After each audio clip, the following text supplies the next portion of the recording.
Speaking of bad quarterbacks, the Pittsburgh Steelers seem like they might have two of them.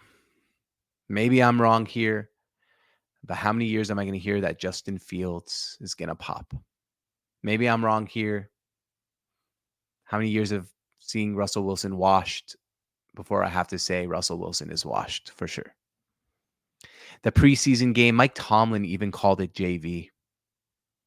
He was disappointed in his team's offensive performance. Anyone would have been disappointed in their team's offensive performance. There was a throw late in that game where Justin Fields literally had a wide open receiver in the end zone, overthrew him by like 7 yards over his head. The guy still almost caught it because it looked like he had a trampoline, jumped into the air, and it was the funniest throw of the day.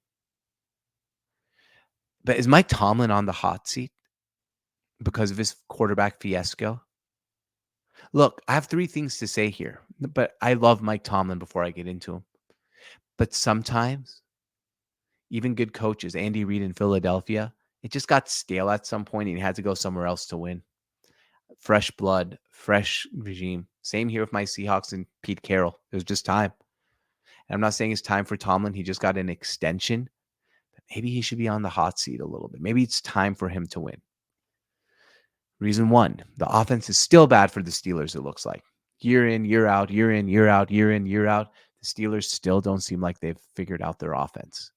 How many years in a row do we have to watch a Steelers team struggle on offense but have their identity and go 9-8 or 8-9? Well, they go win a winning record every year of Tomlin. So go 9-8 and miss the playoffs or go out in the first round. Which brings me to my second point. They've been mediocre for years now. Mediocre. The Pittsburgh Steelers are mediocre. When would you have ever thought it's the franchise that is part of a city that is winning? What do they call it? Championship city of champions. They haven't been close. And I love Mike Tomlin. And that brings me to my third point. He's a good coach, but things feel stale now. They just feel stale. They feel like they can't get out of their own way. Feels like it's just the same team over and over again, whether you put in Mason Rudolph, whether you put in Kenny Pickett, whether you put in Justin Fields this year or Russell Wilson. I will not be surprised if the Pittsburgh Steelers this year are quarterback carousel. 3 weeks of Russ, then bring in Fields, and then bring back Russ and find a way to go 9-8 and do it in an ugly way.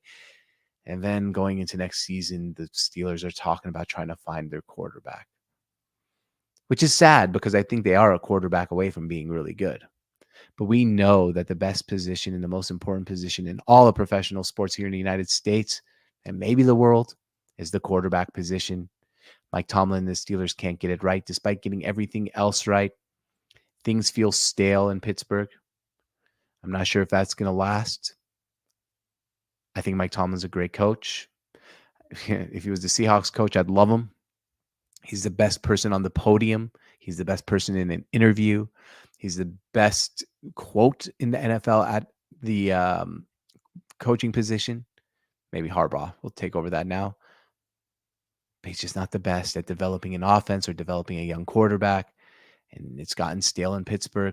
I'm not saying it's time for him to go, but it's time for them to put some pressure on him and say, we need to see results. Or, man, you're gone.